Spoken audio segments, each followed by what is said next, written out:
네. 내각 인선을 두고 부실 검증 논란도 거세지만 본인은 전 정권에 비해서 대단히 훌륭한 인선이었다라고 대통령이 이야기하고 있고요.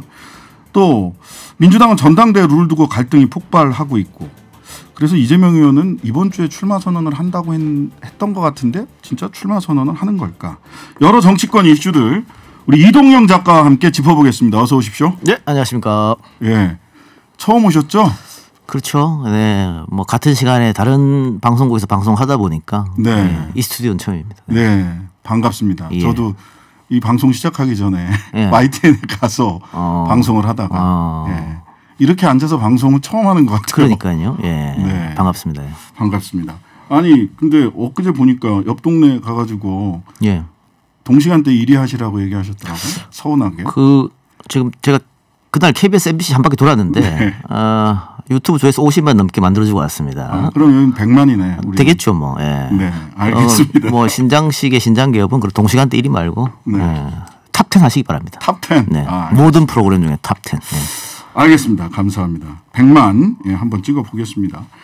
자, 최근 나온 여론조사들에서 대통령 지지율 데드크로스 여러 원인들 나오고 있는데 뭐 지지율 뭐 신경 쓰지 않겠다. 나는 국민만 보고 간다. 보관이 있을 거 아니에요. 이렇게 얘기했을 때 대통령이 향후에 전국 운영 어떻게 하려고 하는 거냐. 근데 우리 대통령이 후보 시절부터 지지율 하락했을 때마다 네. 관련 질문을 받으면 여론조사 지지율에 신경 쓰지 않는다. 그렇죠. 늘 이랬거든요. 그게 정말 신경 쓰지 않아서 그런 건지 아니면은 신경을 쓰니까 반대로 역으로 그렇게 얘기한 건지 네. 알 수는 없는데 저는 이제 정치인 출신이 아니니까 정치인 출신이 아닌 분들이 정치권에 들어오면 정치인에 대한 불신이 있거든요. 그렇죠. 그런 모든 것들이 포함해서 지지율 신경 쓰지 않겠다라는 말이 나온 것 같아요. 네. 그런데 사실은 그럼 앞으로 지지율은 좋아질 거냐? 근데 그럴 가능성 없다고 보거든요. 그럴 가능성 없다. 그러니까 어떻게 보면 초유의 일인데 대통령이 순방을 갔다 왔는데 지지율이 떨어지니 벌어졌단 말이에요. 그렇죠. 뭐 진보 대통령, 보수 대통령 뭐 취임 초, 취임 후 상관없습니다. 항상 외국 갔다 오면 지지율 올랐어요. 그런데 떨어졌기 때문에 그것도 허니문 기간에 굉장히 이례적인 일이다. 그런데 앞으로 좋은 일만 남아있지는 않은 것 같고 당장 가장 큰 문제는 경제 문제 아니겠어요? 네. 또 서민들한테 바로 직격탄이 올 수 있는 경제 문제인데 지금 보면 뭐 부동산 하락, 주식시장은 전 세계적 꼴찌했죠. 네. 계속 살아가고 있고 그리고 물가, 유가, 외환 보유 금액까지 엄청나게 하락했단 말이에요. 네. 그러면은 당장 서민들, 국민들 체감에 경제 문제는 심각한 건데 지지율이 오를 방법이 없다. 그런데 네. 우리 대통령이 물가에 대해서 기자들이 물었을 때 전 세계적인 상황이니까 방법이 없다라고 얘기했어요. 그렇죠. 그런 말 듣고 싶어서 대통령 뽑은 거 아니거든요. 그럼요.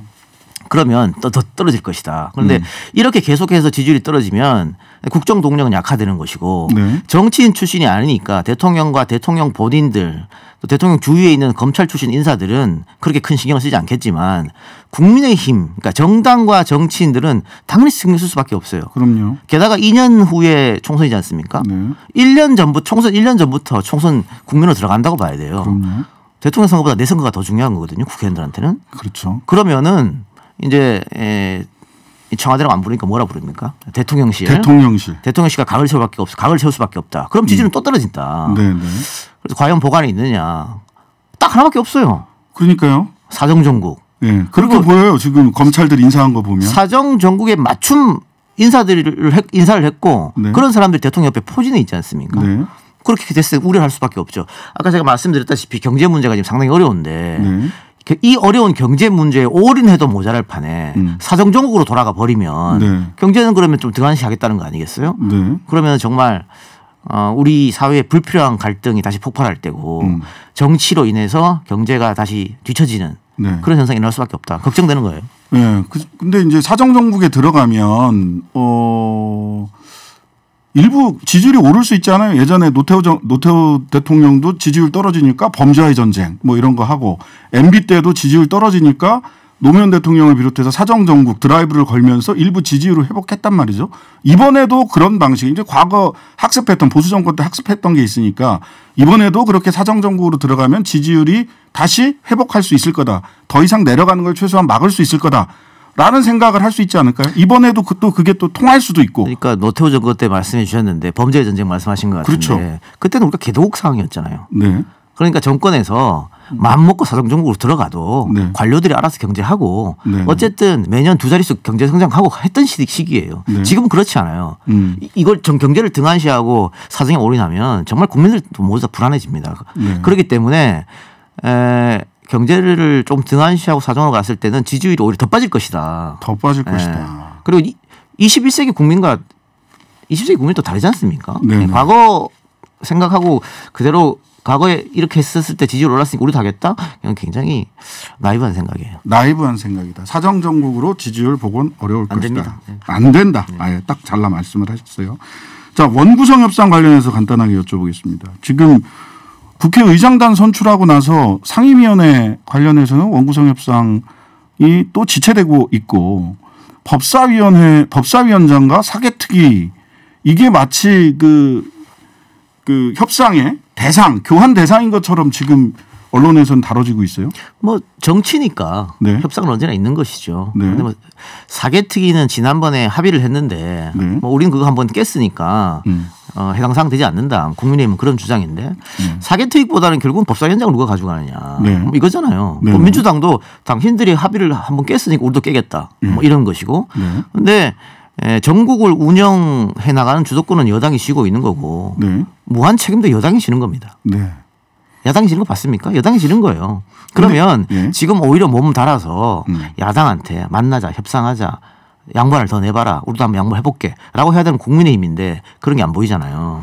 근데 그 야당 입장에서도 소위 170석 거대 야당이라고 하는 것에 대한 우리도 책임이 있다라고 해서 야당의 태도인지 여당의 태도인지 약간 헷갈리는 협상 태도를 가지고 있는 거 아닌가라는 질문이나 뭐 이런 것도 있습니다. 그런 태도를 집권 여당 때 하지 그랬어요. 그때는 왜 못하고 지금 와서 그럽니까? 무한 책임은 여당이 지는 거기 때문에 여당이 양보해야 됩니다. 네. 게다가 법사위원장 자리를 갖고 몰권한다 이야기는 어제 오늘 이야기가 아니지 않습니까? 그렇죠. 그 모든 국회의원들이 다 그거 그럼요. 해결해야 된다고 얘기를 뭐 해왔어요. 저도 뭐 라디오 진행 오래 시사 방송 진행 오래 했습니다만 네. 국회의원들 나올 때마다 여야 가리지 않고 질문했어요. 이거 어떻게 생각하냐? 다 안 된대요. 예. 안 되면 바꿔라. 음. 왜 지금까지 안 바꾸냐는 얘기예요. 그럼 그거 바꾸면은 야당은 법사위원장 줄 수 있다고 하지 않습니까? 네. 그럼 받아야죠. 네, 받아서 네. 국정 운영해야죠. 네, 네. 언제까지 이럴 겁니까? 네. 이거는 무한 책임을 여당이 지는 거기 때문에 여당이 책임을 져야 된다. 네. 게다가 네. 우리 정치가 어쨌든 정당의 목적은 정권 창출 아닙니까? 그렇죠. 그거 하려고 정당 만들어 갖고 정치하는 거 아니에요. 그런데 우리 정치가 참 우스운 게 우리 정당이 잘해서 정권을 교체하고 정권을 잡은 적이 거의 없어요. 남의 정당이 못해야 정권을 잡습니다. 네. 그렇게 봤을 때는 언제든지 바뀔 수 있어요. 집권 여당은. 네. 그러면 국민의힘 지금처럼 이렇게 정권 잡았다고 마냥 파티만 계속 할 수 없습니다. 네. 책임을 지고 네. 여소야대는 어쩔 수 없는 거죠. 이건 바꿀 수 없는 거잖아요. 그 한계를 극복하고자 하려고 해도 좀 양보안이 필요하다. 여당이 집권 여당이. 네. 만일 대통령실에서 이야기가 안 된다면 정치력으로 그거는 대통령실과 이야기 잘해서 네. 넘어갈 수 있죠. 높은 파도를. 네. 네. 자, 여당 얘기 나왔으니까 조금 이따 민주당 얘기하기로 하고 여당 내에서 국민들이 제일 의아해하는 건 도대체 이준석 윤핵관 왜 이렇게 부딪히냐 도대체 선거 2번 이겨놓고 이렇게 내부에서 누군가를 어느 특정 세력이 특정인을 쳐내려고 하는 거 이거 뭡니까 이게 뭐 선제적 당권 투쟁이다 이렇게 이준석 대표는 얘기를 하던데. 네, 동의합니다. 지금 민주당 상황도 뭐 이따가 제가 얘기하겠습니다만 네. 딴 거 없어요. 네. 당권 싸움이지. 다음 당권을 지는 사람이 공천권을 가진다. 예. 굉장한 거거든요, 이거. 네네. 그러니까 이준석 대표가 혁신위를 만든다고 했었잖아요. 네. 그러면 선제적으로 혁신위에서 공천 계획을 하겠다. 그렇죠. 이런 생각이 있었던 것 같아요. 네. 그게 윤핵관을 비롯한 지금의 국민의힘 기득권은 마음에 안 들었겠죠. 그러니까 이준석이 당대표 되는 것도 사실은 그 사람들한테 충격적인 일인데 네. 또 한 번 충격적인 일이 일어날 수 있겠다. 네. 뭐 그런 거고 이 대표가 당대표를 하면서 사실 정치력을 보여주지 못했죠. 네. 당대표 리더십을 보여주지 못했어요. 물론 네. 흔들기가 있었습니다만 그걸 뛰어넘었어야 되는데 그걸 네. 못하고 계속 부딪히기만 했거든요. 그랬죠. 포용을 못하고 싸우기만 했단 말이에요. 그러니까 점점 더 벌어질 수밖에 없었다. 특히 윤핵관들이랑은. 네. 같이 갈 수 없는 사이라고 생각하는 거예요. 예. 게다가 대선 전에 정치 전문가들은 대선 끝나고 이기든 지든 이 대표는 팽당한다고 다 얘기했지 않습니까? 맞아요. 저도 그렇게 얘기했어요. 어디 딴 데 가서. 10명 중 9명은 다 그렇게 얘기했습니다. 예. 그게 현실로 드러나는 거예요. 예. 그러니까 팽 안 당한다고 생각하는 사람은 이준석 본인밖에 없었을 거예요. 내가 열심히 해서 서울시장 보궐도 이기게 만들었고 당대표 돼서 대권도 이겼고 지방선거도 이겼는데 설마 나를 했을 겁니다. 근데 정치는 비정한 겁니다. 네. 이회창 총재가 김윤환 씨 내친 거 보세요. 그게 정치예요. 그때 대단했죠. 민국당 나가서 뭐 그렇죠. 영도딸이 빠져 죽자 했는데 예. 민국당 망했어요. 망했습니다. 그러고 나서 빠져나가 이준석 대표가 만약 윤리위원회에서 그런 결정, 당원권 정지나 뭐 경고 등등 받았을 때 독자적으로 살아남을 수 있을까? 자기 세를 유지하면서 어떻게 쉽지 보십니까? 않다고 봅니다. 쉽지 않다. 쉽지 않기 때문에 예. 본인이 계속해서 주장하는 게 내가 흑화 할 거다 이렇게 얘기를 해요. 되지 않도록 당신들 알아서 해라. 뭐 그런 거잖아요. 예. 그러니까 아까 민국당 얘기 됐습니다만 네. 대한민국 정치는 1번당, 2번당 아니면 못 살아남아요. 예? 정의당도 지금 어려운 게 사실 그거 아니에요? 맞습니다. 예. 1번당 아니면 사는 게 어렵기 때문에 네. 이 대표가 아무리 젊은 층의 지지를 한껏 받는다고 해도 네. 뭐 독자 창당을 할 겁니까? 뭘 어떻게 하겠습니까? 그러니까요. 불가능한 일이에요. 네. 거기다가 만약에 여기서 어떤 제명이라든가 여러 가지 뭐 제재 결정이 난다. 뭐 이 대표로서는 치명적인 거잖아요. 다른 게 아니고 성비위로 그렇게 됐기 때문에 그걸 뭐 무마하려고 했든 뭐 어쨌든 간에 네. 그렇기 때문에 재기하기는 좀 어렵지 않겠느냐. 그렇다면 본인 이야기대로 흑화가 뭡니까? 결국은 방송에서. 방송이 안 된다면 유튜브에서 하겠다는 거잖아요. 예, 막 가만히 안 두고 비판하겠다. 그거겠죠. 예. 그러니까 정치적으로 재기하기는 좀 쉽지 않아. 본인이 성공할 수는 없어도 망하게 할 수는 있다. 그 정도 흑화는 할 수 그렇죠, 있다. 그렇죠, 그렇죠. 예, 그런 게 아니냐. 자, 민주당 상황 가보겠습니다. 어제 오늘 민주당 상황이 안규백 전대 준비위원장 사퇴하고 비대위는 내일 당무위 소집해서 어쨌든 간에 논의를 하겠다 이렇게 얘기를 하고 있는데 이 본질이 뭡니까? 왜 이렇게 전당대 준비위원회랑 비대위가 이렇게 손발이 안 맞아요? 당권 싸움이라고 제가 말씀드렸지 않습니까? 네. 이럴 거면 전준희를 뭐하러 만들었습니까? 비대위가 알아서 하지. 게다가 전준희 안이 네. 사실 후퇴한 거예요. 예. 처음에는 50대 50 얘기했었잖아요. 그랬죠. 중앙이 50, 국민여론조사 50. 네. 근데 그걸 조금 후퇴해서 7대 3으로 했단 말이에요. 네. 근데 비대위가 그것도 못 받아들이겠다. 네, 네. 그게 무슨 민주주의입니까? 거기다가 의원들이 뭐 민주당 국회의원 다 들어가 있는 단톡방이 있고 네. 뭐 3선 이상 단톡방이 있고 네. 재선 단톡방이 따로 딱 있어요. 계급화돼 있네. 예. 근데 재선 이상 단톡방에서 특히 김종민 의원이 계속 주장하던 거예요, 그거. 100%를 해야 된다. 네네. 어? 중앙이 100% 해야 된다. 네. 명분은 뭐냐? 네. 국민들이 끼게 되면 컷오프를 할 때 네. 유명한 사람들, 인지도 높은 사람, 전국적으로 지지 높은 사람만 된다. 그러니까 당을 위해서 헌신한 사람들, 이런 사람들 중앙이가 더 잘 알지 않느냐. 네. 그 논리예요. 그런데 그런 논리면 네. 7대 3이어도 중앙이가 70을 하고 있잖아요. 그렇죠. 그게 안 된다는 게 말이 됩니까? 그걸 말하자면 전준위에서는 그런 의견을 받아서 나름의 절충안을 낸 거네요. 절충안 낸 거죠. 근데 절충안도 못 받은 못 거다. 받은 거죠. 예. 게다가 인지도 있고 인기 있는 사람 안 된다. 자기들도 정치 열심히 해서 인지도 높이고 인기 있는 하시지요. 대중 정치를 부정하는 바람 같아요. 이해할 수 없어요. 그러니까 이건 딴 게 없어요. 그러니까 네. 그 뭐 단톡방에서 이렇게 주장하시는 분들 네. 혹은 전준위에서도 이런 주장하시는 분들이 있었거든요. 계셨겠죠. 공통점이 뭐냐? 소위 말하는 반명이에요. 반명했던 사람들이 지금 이런 주장을 계속했고 그게 관철된 거거든요. 그렇다면 이거는 당연히 당권 투쟁으로밖에 볼 수 없는 거죠. 어떻게든 이재명한테는 당대표 권한을 주지 않겠다. 공천권을 손에 쥐어주지 않겠다. 그걸로 해석될 수밖에 없는 거예요. 게다가 네. 뭐 앞서서 우리 전문가들도 이야기했습니다만 1인 2표제인데 예. 한 표를 권역별로 준다? 네. 이런 민주주의 보셨습니까? 아니 저도 너무 어렵고 뭐 간단한 질문에도 답이 잘 안 나와요. 해외 당원은 어디다 투표해야 됩니까? 그렇죠. 지금 박용훈 대학생 위원장이 전당대회 준비를 한다. 네, 네. 그래요. 네. 뭐 자선 다천. 박용훈 대학생 위원장 그럼 어디로 갑니까? 그러니까 어디서 권역이 어디 있어요? 예, 어느 권역이에요? 비례의원들 어디 있습니까? 예. 앞뒤가 안 맞는 거예요. 그래서 우상호 비대위원장이 또 명분을 갖고 온 게 예, 지역. 지금까지 전당대회 하니까 수도권 사람들만 되더라. 네. 그것도 아니에요. 지난번 1등 최고 압도적 1등 최고 누구냐? 김종민 의원이었어요. 충남 출신 아닙니까? 네네 맞습니다. 양양 자체가 원래 여성 목소리 된다 그랬는데 아니에요. 투표에서 5등 됐어요. 호남 출신 아니에요? 네 지금은 뭐 다른 당 무소속이. 예. 예. 김영 최고는 영남 아닙니까? 그러니까 명분 없는 걸 명분을 만들라 보니까 이렇게 나온 겁니다. 오히려 전준위에서는 1인 3표 얘기했었거든요. 네네. 그거 무시하고 그냥 1인 2표인데도 하나는 권역별로 권력별로. 자, 이렇게 되면 어떤 일이 벌어지냐. 지금 네. 차천 타천 최고위에 나온다는 사람들 네. 정청래, 네. 한준호, 최민희 이런 사람들이 공통점 뭐냐. 다 수도권인데요. 다 수도권인데 다 친 이재명이죠. 그렇죠. 그러면 이 사람들 다 나오지 말라는 얘기랑 똑같은 거잖아요. 한 명만 나와라. 한 명만 나오라는 얘기잖아요. 예. 그래서 뻔히 보이는 수법이라는 거예요. 이렇게 국민들 눈속이면 안 됩니다. 당원들 지지자들 눈속이면 안 돼요. 눈속임에 불과하다. 이거 근데 그래서 너무 강하게 얘기합니까? 아니요, 뭐 괜찮습니다. 어차피 뭐 이동영 작가를 좋아하는 사람들은 이렇게 얘기를 하니까 좋아하는 거니까요. 충분히 말씀하고 가시고요. 그런데 내일 당무위원회 소집을 우상호 비대위원장이 했어요. 당무위원회는 뭐 예상에 따라서 당무위원회에서 부결될 거다라는 예상도 있지만 대체로 시도당 위원장들이 당무위원회에 들어오기 때문에 이분들은 권역별로 하는 게 더 좋다. 그렇죠. 예. 그러면 이거 뭐 이대로 그냥 비대위에서 어제 의결한 대로 그냥 확정되는 겁니까? 다른 변수가 있나요?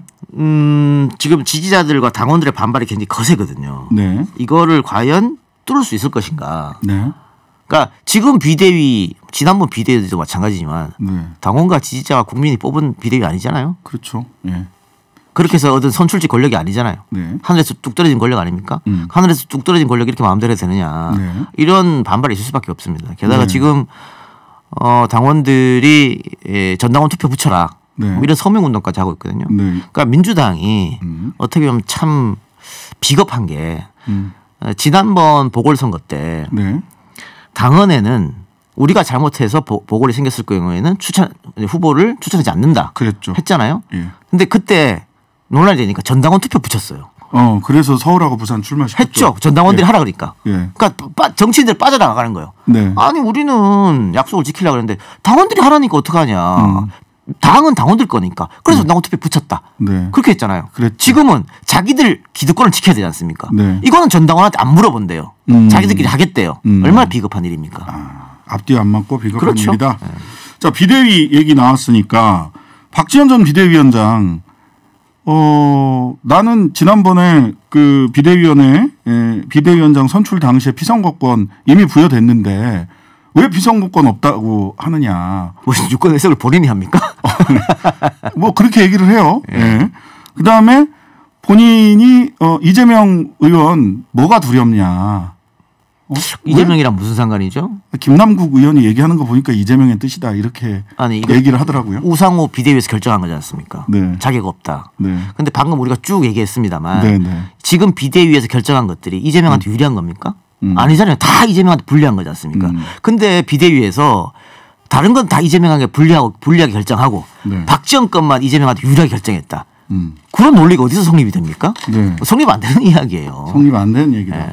그리고 명분이 본인이 출마 불허 결정은 당 외연 확장과 총선 승리는 안중에도 없는 결정이다. 즉 당 외연 확장과 총선 승리를 위해서는 본인의 출마와 본인의 당내에서의 일정한 책임, 권한이 있어야 된다. 그건 본인의 생각이고 네. 그러면은 절차를 밟아서 네. 다음 전당대회 나오면 되잖아요. 차근차근. 차근차근. 알겠습니다. 뭘 그게 어렵습니까, 그게? 네. 거기다 본인이 뭘 하겠습니까? 네. 논란이 있으니까 비대위 결정이 따르겠다고 했잖아요. 네. 근데 비대위 결정 내리니까 못 따르겠다. 그리고 그것도 모순인 것이죠. 네. 그게 앞뒤 안 맞는 주장인 것이고. 앞뒤 안 맞는 주장이다. 또 뭐 최근에 뭐 다른 또 방송 여타 방송에 나와서 뭐 제 이야기 하면서 네네. 자신 뒤에 아무도 없다. 이동영이 본인 뒤에 이강재가 있다고 주장하는데 배우에 네. 아무도 없다. 네네. 이렇게 얘기했는데 제가 주장한 것은 네. 박지원 뒤에 이강재가 있다고 한 적이 없어요. 제가 저의 질문은 네. 박지현의 부친의 친구가 이강재인데 네. 맞냐 안 맞냐 물어본 거고 예. 그리고 이강재 의원이 박지현을 추천했다고 하는데 네. 맞냐 안 맞냐 그거 물어본 거예요. 네. 그러니까 그게 인과관계가 성립된다면 네. 그거는 또 다른 아빠 찬스 아니냐. 그걸 물어본 건데 왜 거기에 대한 대답을 하지 않고 네. 배우 얘기를 꺼내는지 잘 모르겠어요. 거기에 대한 대답만 좀 해줘 주셨으면 좋겠어요. 그게 이준석 대표가 정치권 데뷔할 때 아버지 친구인 유승민 의원이 없었다면 과연 가능했겠느냐. 그런 질문 했죠. 예. 그거 일맥상통한 거거든요. 네. 그러니까 배우 얘기 하시지 마시고 그 인과관계만 설명하면 됩니다. 네. 만약 그런 일이 있다면 그냥 뭐 시작은 그렇게 했지만 헤쳐 그러니까. 나온 건 나다. 그러니까요. 이렇게 얘기하면 되는 거거든요. 그러니까요. 예. 자, 이원욱 의원은 근데 박지원 그 비대위원장 그 당권 없다라고 하는 해석에 대해서 토사구팽이다. 당이 청년을 달면 삼키고 쓰면 뱉는 것으로 보인다. 이렇게 얘기를 했어요.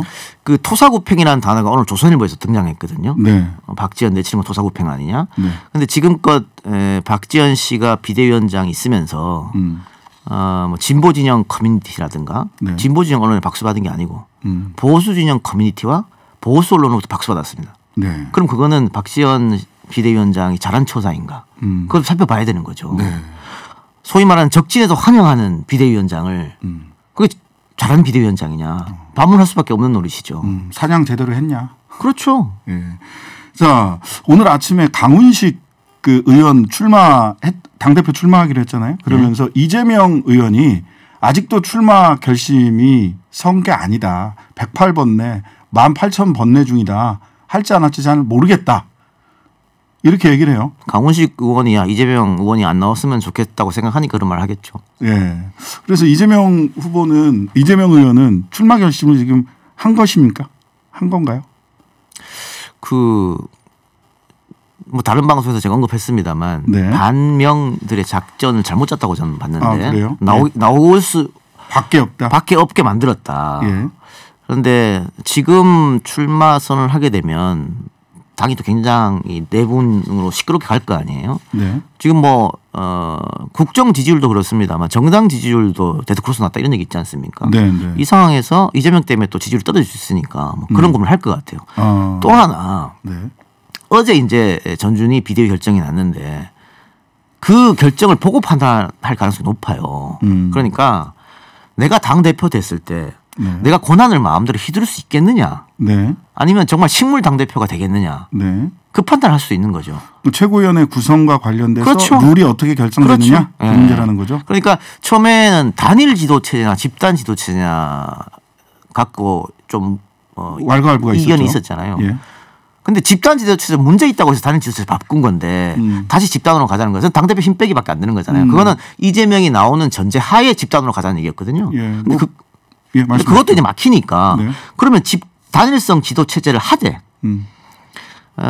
대표 권한은 좀 낮추고 최고위원 권한은 높이자. 네. 지금 이거잖아요. 네, 그렇게 네. 되면 이재명은 그러면 내가 마음대로 공천권 못하는 거 아니야? 당을 혁신 못 시키는 거 아니야? 네. 그렇게 되면 안 나올 가능성도 있죠. 안 나올 가능성이 아주 없는 것은 아니다. 결국 전대 룰이 어떻게 결정되느냐에 달려 있다. 당신 나와서 들러리나 서라 정하고 싶으면 네, 네. 라고 한다면은 얼굴 마담이나 해라. 그렇다면은 못할 수도 있다는 얘기죠.